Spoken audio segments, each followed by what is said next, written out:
started this company called Connected Day. So we're doing actually media sharing and this kind of like micro communities for daycare centers. So this business we're running in Finland and UK. The way it works is that we supply camera phone to the daycare center, they take pictures, videos, they get automatically shared with the parents. And then there's a dialogue and conversation. So basically the parents and the kids, so young kids, you know, typically, I don't know, if you have small kids and in their daycare, you know that you'll ask them after the day that, okay, what did you do today? And then they'll, you know, basically tell you nothing. And then, you know, as a parent, you know, try to ask them, okay, so what food did you have? Or what did you have for lunch? And it's like, I don't know. And of course, when you're talking about even smaller kids, you know, they might not even know how to talk, so there's even smaller chance that they'll tell you anything about their day. So we create this solution where then parents and the kids can look at these pictures and videos that been shared, you know, captured during the day and discuss, oh, so you were playing with animal buildings and castles, and seems like you had, you know, this for lunch and all that. So you actually enrich the dialogue between the parents and the kids, and also then the dialogue between the daycare personnel and the families. So, you know, using technology, actually very simple technology, but making it very easy for them to share. So again, using camera phones, mobile angle, and then yeah, just making something that you know, parents and daycare personnel love. So we have that in like about 300 daycare centers now in Finland and UK. So it's like still early days. And another thing that I'm doing, so then I like to kind of do these things that disrupt like industries. So I'm also making movies.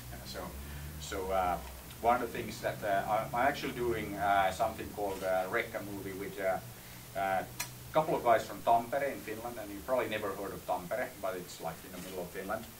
And they actually created a movie called Star Trek, so it's this one here.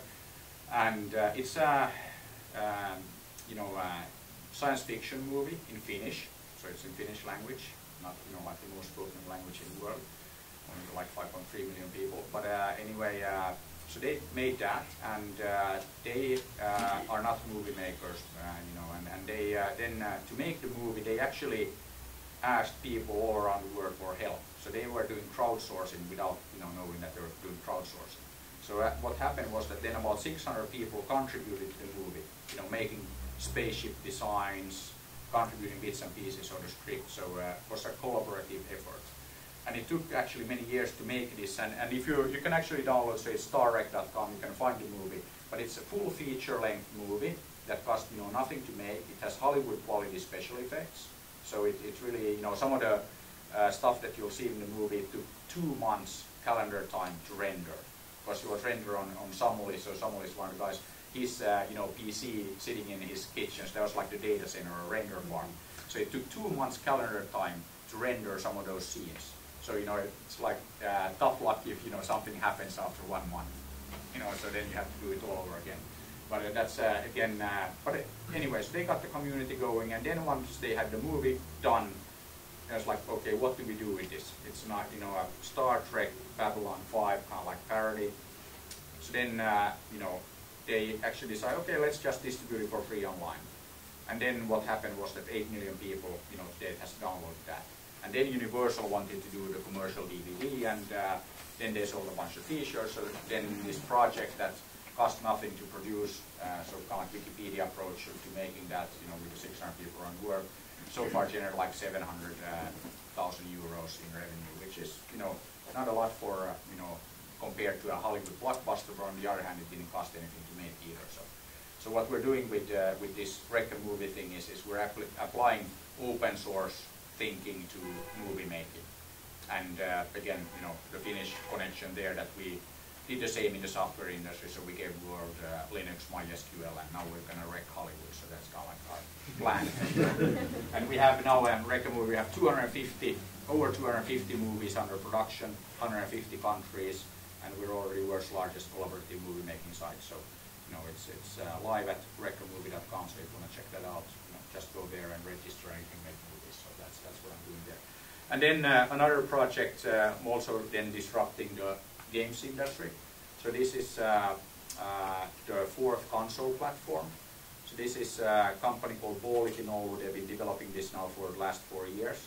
So this is motion control So this does everything that the Nintendo Wiimote does. So if you have like seen the Nintendo Wii, this is like the Wii controller, but it's much more accurate and cheaper. So this is actually now bringing that experience to PC, Mac, and mobile. Started shipping a couple of weeks ago. We're only test marketing this in Finland this year to prove that it works. So this is already the best-selling games-related product in Finland after like 2 weeks. And we're gonna try to ramp up and do this in like 20-30 countries early next year, and then go to 1 million balls very fast. But you can buy this with 6 games and then install it on your PC or Mac, and you get the Wii-like experience on those platforms, and including mobile. So disrupting the games industry as well. And then I'm also doing some advisory work for tensor startups in Europe and in the Valley, so we can hopefully learn something during my years at HP and doing like various mobile projects, so trying to do some contribution there, and yeah, that's basically what I do. And I think I'll probably better leave it at that, because I could, like, as entrepreneurs, I could talk all night. But do you have any questions or comments now before we go to the next presentation? Then we can continue discussion in panel as well.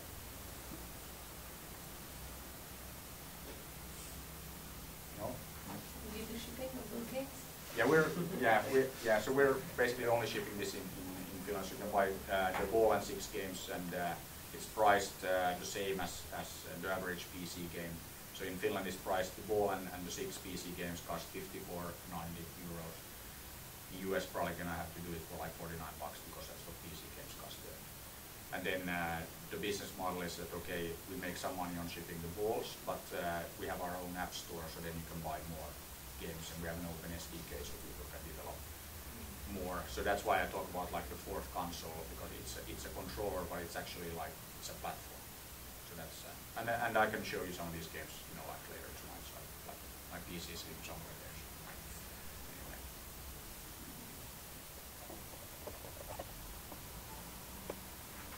So anybody here in a startup? Cool. Yeah. So that's good. So it seems like there's at least some startup activity here in Malta. So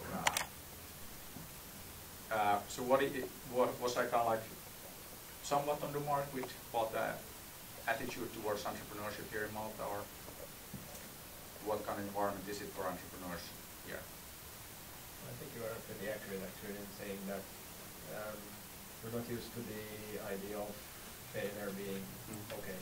Right. I know here it's still, you make, at least most of the people who attempt to get into a startup are always wary of the idea, what if we fail, what happens, everybody will look down at, Right. So you're pretty right that, I don't know whether it's all in Europe. I mean, Malta for sure, it's noticeable compared to other countries. Yeah, but I think it's actually all over Europe. It's pretty much the same. I mean, it's the same in Finland as well. That like you shouldn't fail. I mean, it's like a bad thing. So I think it's like fairly universal as far as Europe comes. Anyway. So what's the solution? We all emigrate? I think it's